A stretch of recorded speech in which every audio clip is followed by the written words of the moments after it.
Hi, welcome to Mount Pleasant Up Close. My name is Jeff Landy. I'm the Borough Manager of Mount Pleasant. And today, my co-host is unable to attend, but I'm going to introduce to you something new in Mount Pleasant. You know, Mount Pleasant has been known for their glass industry for many years, starting actually probably in the 1800s, and then also bringing many of the ethnic groups like the Irish and the Italians to come over and work in the glass companies. So it's always been a big part of Mount Pleasant. We're fortunate today to show you something new in Mount Pleasant, which is the Glass Museum. And the Glass Museum has always been a thought that we should have in Mount Pleasant, and today we're going to meet some of the people that made it a reality. And my first guest is Cheryl Sechrist. And Cheryl, you work at the Glass Museum. Yes, I do. Yes, sir, I do. Okay. What do you do, Cheryl? Well, this is where your position is here, right? Today it is, yes. I wanted to tell you is that we have, since November the 23rd of last year till of date, we had 1,031 visitors come through. We have 90 members. We need a lot more, so. Well, yeah, that's true, but that's a good number. Yes, it is. Okay, and you're located where? I'm located in Scottsdale. The Glass Museum's located where? Mount Pleasant. Okay, but you're located in the in-town shops Yes, on Main we Street. are. In town, shop in Mount Pleasant. Yes. Okay, so when they come in here, and this is the visitors book, what do you ask them? I ask them to sign to sign up to be visitors, and then I hand them a brochure, and then we go on tour. Either I'll take them, or one of the other docies will take them around and take them on a tour of the museum and explain everything to them. Okay, now after you get their address and everything, do you ever send them emails or anything like that? Oh yes, they get emails, and then also if they become a member, they get a visitors. They get a. Wait a second. I That's can't. okay. Okay, they get a brochure every 3 months. Okay, so you always let them know what's going on. Yeah, they know what's going on. The members become the members. Yes. Okay, so we're gonna leave you now, and we're gonna start the tour through the museum. Okay, as we start the tour of the museum, we're gonna see different displays that actually show the history of Mount Pleasant, and we're looking at one now, and it's a picture here, and this gentleman is Harley Trice. And Mr. Trice, you're going to show us what part of the museum? Jeff, I'm going to show you a little bit of the Bryce Factory and its production. And I wanted to start with this wonderful watercolor painting of the Bryce Factory that was in poor condition when it was acquired by the Historical Society here.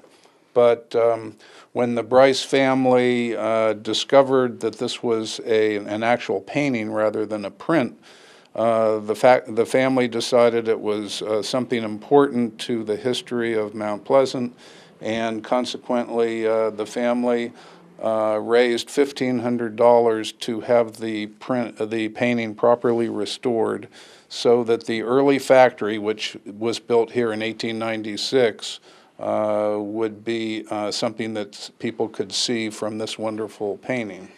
You know, it really is a beautiful painting. I mean, and the detail of that picture, it's really interesting to see how the factory was laid out. Yeah, it's hard to tell exactly when it was painted, but I think for people who know what early vehicles look like, it would be possible to tell that this plant from the truck on the road, here's another one.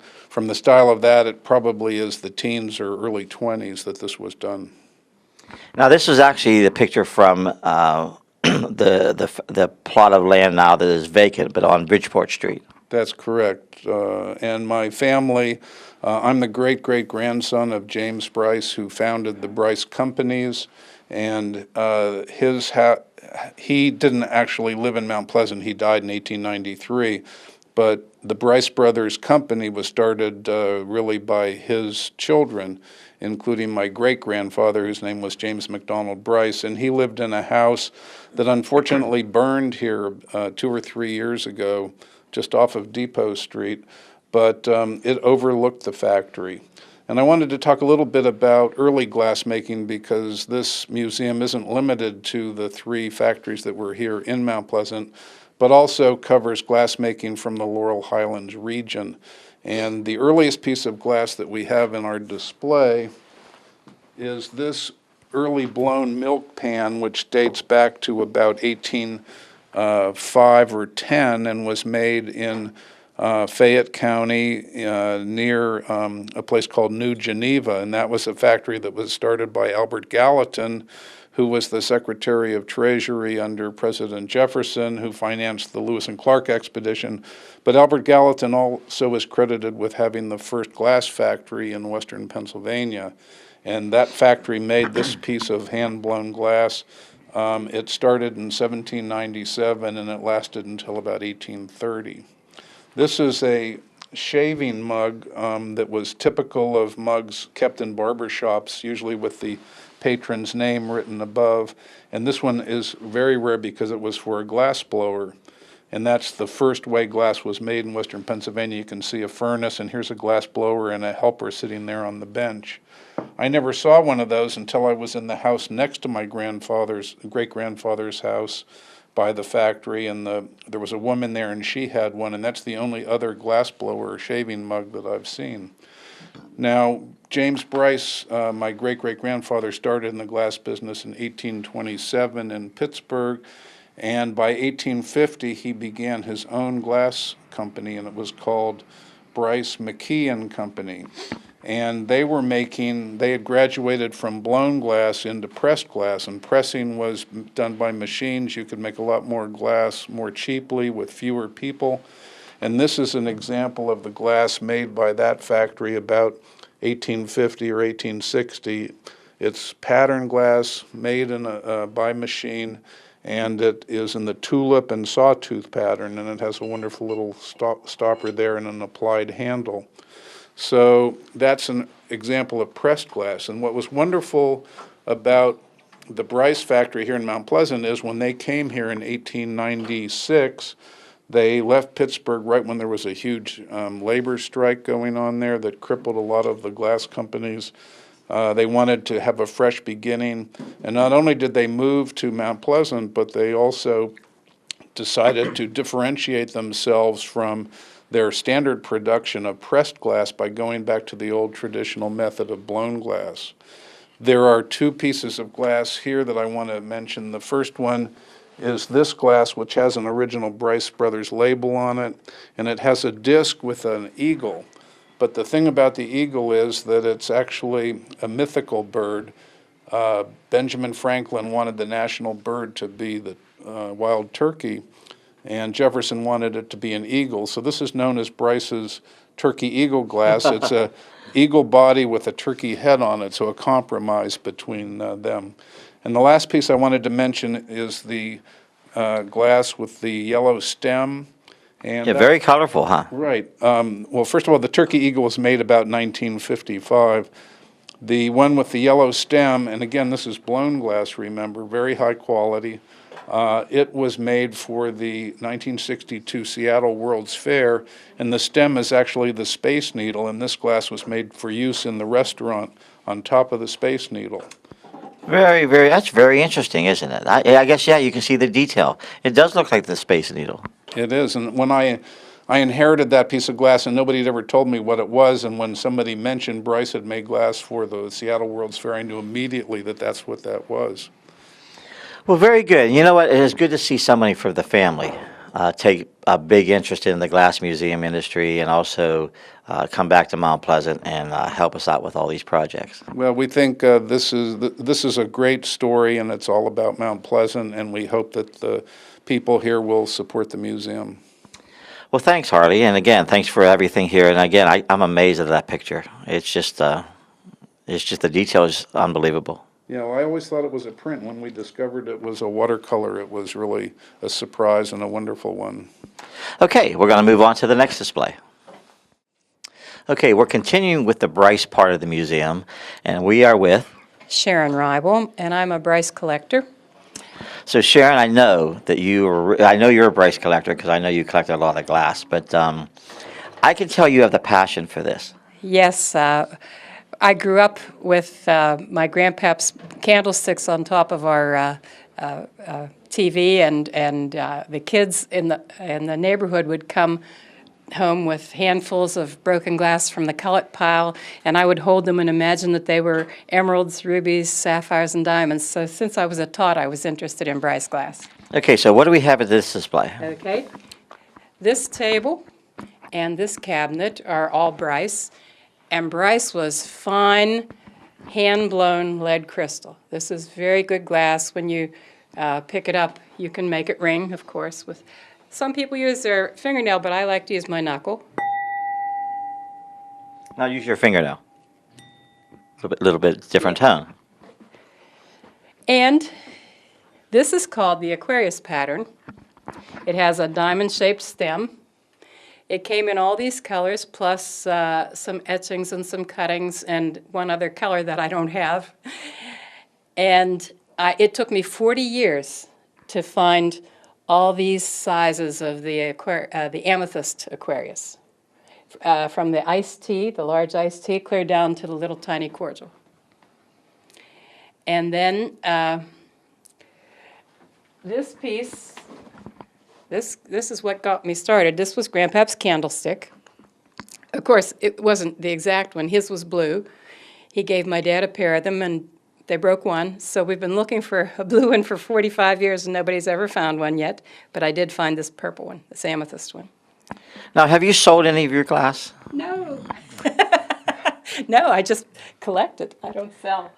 And then my favorite pattern, even I like it even more than the Aquarius, is this tempo. It has a round design over a square foot. And this was designed by a man named Alvin Frogner. And that's what I think is just a beautiful, beautiful pattern. So now, are you still looking for more to add to your collection? I still need one more size in the amethyst. I need a large fluted water. And of course, I need some more of all the other colors. Oh, yes. So you just have your glass on loan to the museum. Right. Right. This is my corner. Now, do you spend much time here at the museum? I'm here every Friday morning, and each docent spends at least one day here every week. Okay. Well, I can see that these pictures here, are these also part of your collection? No, Teddy Siska brought those, I think. And there's a little bit there from Bryce, and then a little bit from Lennox. And I think Leslie will tell you about the Lennox. Okay, so we're going to move on to the next display. Okay, as we go through the museum, we're going to be able to see a lot of the different glass companies that were in Mount Pleasant. And I think we're at this point, we're at the Smith Glass part of the Yes, we display. are. Yes, we are. Okay, and your name is? Mary D. Shaw. Okay, Mary, and I know you have a big background of working with the glass company, Yes, so tell us a little bit about that. Well, in 1960, I went down to Bryce, and I wanted to get a job in the office, there was an opening. And they said to me, would you like to work in a showroom? And I thought it over, went home, called them, and I said, yes, I would. So I had a part-time job in a showroom, which was good for me. And I worked there 10 years. I worked with Bryce, and then I went right with Lennox, and I managed a retail store. And from there, would you believe, I was off a year because my children were seniors, and I wanted to be with them for a year till they went off to college. And I got a call from Ellie Smith one day, and they asked me if I would be interested in coming up there in the showroom. I said yes, because I grew up with Smith Glass. My dad worked there 55 years. It's my dad, yeah. Yeah, that's great. Uh-huh. And I want to tell you about the Ford lens. We have several pieces of the Ford lens. Now, I've heard about the Ford lens, so, I mean, this is interesting to see. Go ahead. And the old Henry Ford, the old gentleman, my father actually talked to him. And Mr. Ford said to my dad and the people that were there, someday you will see a chicken in every pot, and you will see 2 cars in every garage. Well, my father just scratched his head, and he said, to himself, he said, I don't believe this. But he did live long enough to see it. But I want to tell you that he's on this picture. If you can get it. The little fella in the first row, he was 9 years old when he started to work. He was 9 years old when he started to work at Ellie Smith. And of course, those were the original workers that started there. Okay. And this is the lens on the headlight. Yes, yes. And they also made a headlight during wartime, and it was colored. And whenever they went into enemy territory, like in a Jeep, they couldn't see the light. So that was very astonishing, I thought. Right, right. So we're going to move over this way. Okay, and these are pictures of people that have worked there and memorabilia that people brought in. And these are also pieces that Ellie Smith made. The Scotty dog. They made black glass too for a certain length of time, and white glass. And it's called milk glass, which is over here. And my father made many pieces here. And they made that from 1951 to 1972. But they had to quit making milk glass because of the arsenic that was in the glass, and it was hurting workers. So they had to quit making milk glass. So then the people that have milk glass, that's really It's a collection. that's really a collector's. Yes, it is. Now, I'm just asking, black glass, I really haven't seen much black glass. That has to be hard to find. It was made many, many years ago, but I guess it was hard to make, so they quit making it. The one thing about Smith glass, a lot of gift items, a lot of colorful glass. Oh, very beautiful. They made a lot of beautiful items. It's a shame that the factory isn't operating. And then over here we have the a collection, really nice collection of the bittersweet. It's called bittersweet, and the way that is made, it's original too. It's you get a piece of glass and you hang it up on a rack, and then the way it forms down, and as you can see, there's different pieces of it, and like this and this, and the way it's formed, that's the way it's sold. Well, I remember, I'm going to stand over here for a second. I remember these vases. I mean, I think anybody in Mount Pleasant had a vase at one time from Smith Glass. And anytime you see that, I always think of Smith Glass. Yeah, it's bittersweet. It's called bittersweet, but they made other colors too. Yeah. Okay, well, this is a big display here for Smith Glass. Yes, it is. They made a lot of pieces. Beautiful.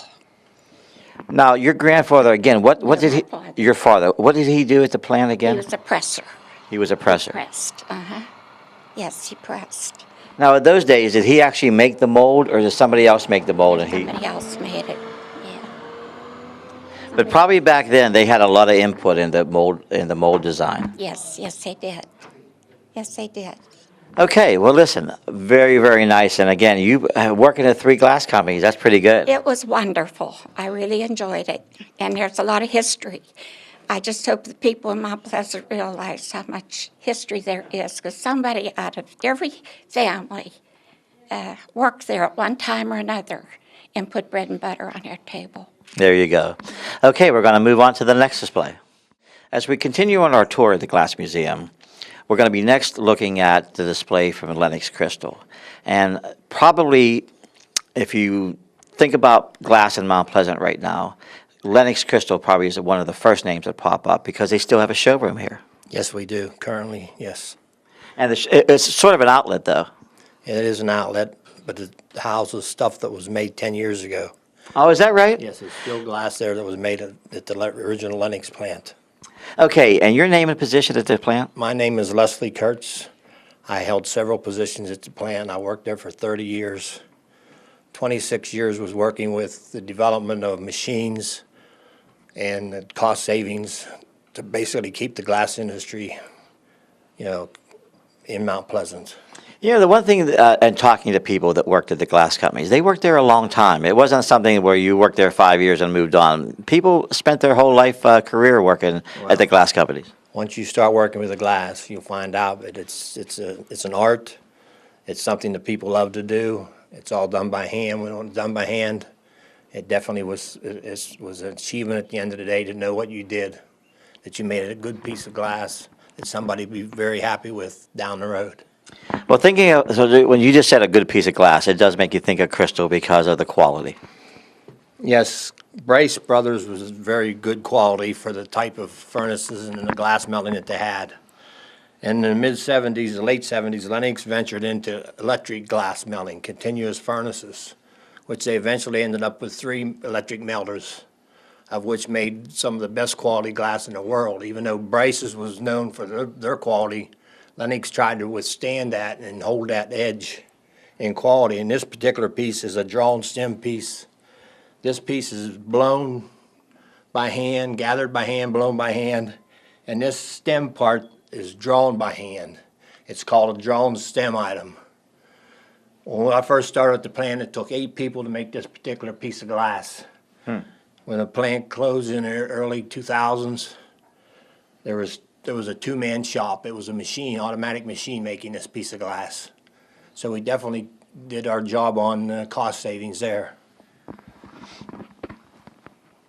And this particular piece is very similar to what I just showed you. It's a blown bowl, but the stem is twist, but there's a crimp that was put on the bottom of the bowl with a special tool. You can fill with your fingers, and people Yeah. make that touch. Yeah. But it was set up with a machine that was on a timer and timed it in and crimped it so long, and then they pulled it back, and then they drew it by hand. And the crimp's on the bowl, and the twist is in the stem, and if you would follow this would be a 1 1/4 twist in that stem, and that's what the quality specs called for, 1 1/4 twist. But it was all done by hand. This is the only piece at Lennox that continued to be made by hand. It could not be copied on a machine because of the technique of the crimping and pulling. But this particular piece, which is very similar, which is one of our number 2 selling stemware pattern, the C26 line, is again a blown bowl and a drawn stem. But unlike this piece, it was actually pressed on a machine, automatic press and blow machine. The bowl was blown and the stem was pressed on into an injection molding. And then it was actually taken, and the cuts were put on to cut out the joint line where the stem presses onto the bowl. And I can show you on this piece here what a pressed stem would look like if we didn't cut the joint out. You can see where there's what they call Marie on the bottom of the stem that meets the bowl. And that is a pressed stem item only. But this is a pressed stem that looks like a drawn stem.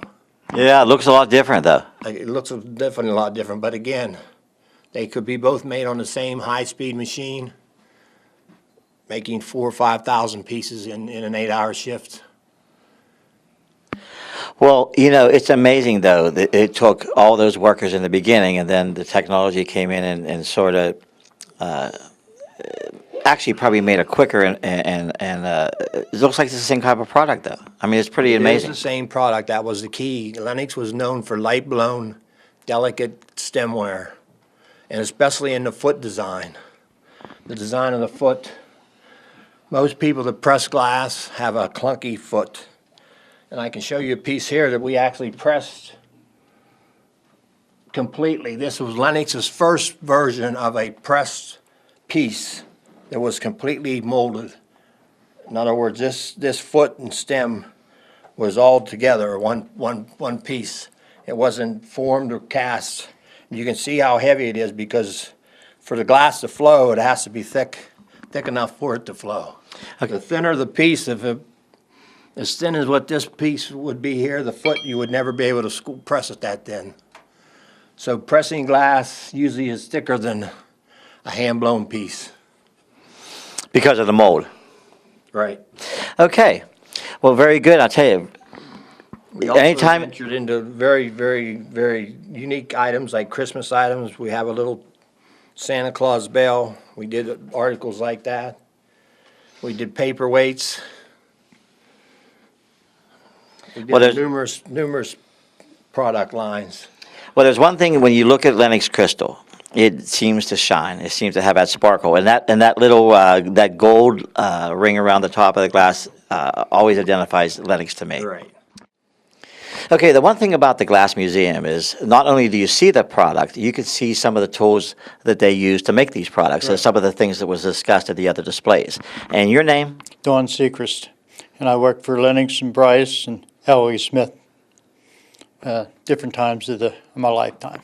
Okay, so what did you do at the plants, and is this some of the tools you used? Yes, it is. Now, this tool here is called a punny, which they gathered the glass for the stemware. And you go in the pot and gather a glob of glass, and you just drop it in the mold for the presser to press up the stem glass or stemware at the Bryce Factory. This here tool here, of course, this is a blowing pipe. It's a little smaller. They had various sizes of blowing pipes and so on. And it took 12 men to make a piece of stemware. And this is one of the tools we used there. Okay, well, now, before you put that back, Okay? what end do you blow on, this end? Yes. And then this is the end where you gather the glob of Right. glass? Right, you had a gathering boy. Number one, the gathering boy, he'd get in there and gather a glob of glass. Then he'd roll it out on a marble. And once he got it blowed out or rolled out on a marble, he'd take it about 90 degrees like so and blow into it, and he'd give that to the blower. And the blower would take it and form the mold, or the bowl, you might say. And then it would go down to the cutting down boys, which he would center this. He would center like so. He would center this, so when you send it on down the line, it would be even, because you have to have everything just straight. Because when you go get a stem put on a piece of stemware, it would be off center. So everything has to be exactly straight so it went on down the line. Okay, well, we got one more tool you want to show us. Okay.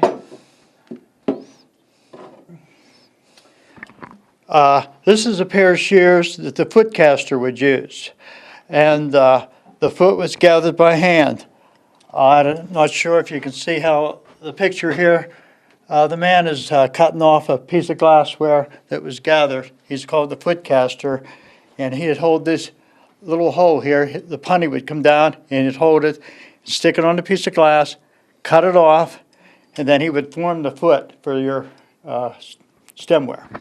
Okay, so we're going to move on to the final part of the tour today. Okay, I hope you enjoyed the Glass Museum today. I really thought it was interesting, and it is a part of Mount Pleasant history. But these things don't just happen. We have someone with me right now who not only wanted to see the museum happen, she made it a reality. And I know it takes a leader to get all these people and all this displays done, and you are. A leader, Cassandra Vivian. Thank you. Well, you are a leader. And I mean, this is something that we've talked about in town for many years. You made it happen, and I admire that. Thank you very much. It took all of us to do it. But yes, we have it. It is done. It is wonderful. And we need to press forward because these people and the knowledge that they have, we need to create oral histories. We need to record it. We need to save it because it's important. Well, you know, I've been to museums in the past, and the one thing that I hope everybody takes away from the tour today is that the people that you have here showing the displays, talking about the glass, talking about the tools, they used it. They're very knowledgeable. When you come here, you're not going to have someone just say, yeah, this was the tools. You're going to have someone explain the tools and show how they work. They're going to be able to explain the glass. And so, without a doubt, I think if you come here today, we didn't show a lot of the museum. There's still a lot here to see. But I think if they come here, they'll be impressed with what they've learned. And you should bring the kids. But you brought up a good point. There's still some more things that need to be done, and I think everybody needs to know what it takes to make a museum, and you need some more volunteers and memberships. We do. We need people to know that this is their museum, and for us to continue to function, we need support. We have 90 members. We need 300 members, and that's not outrageous. It's easily done. And the membership is not expensive, but if we have that many, it will cover all of our utilities and our rent and the basic needs for a year, so we can continue to work. We are open Thursday, Friday, Saturday, Sunday in the in-town shops at 537 West Main Street from 11 to 4. And all the people that you met today are here on different days, and they will be here to fill you full of history about the glass industry in Mount Pleasant. Couldn't have said it any better. So thanks for watching and listening to Mount Pleasant Up Close.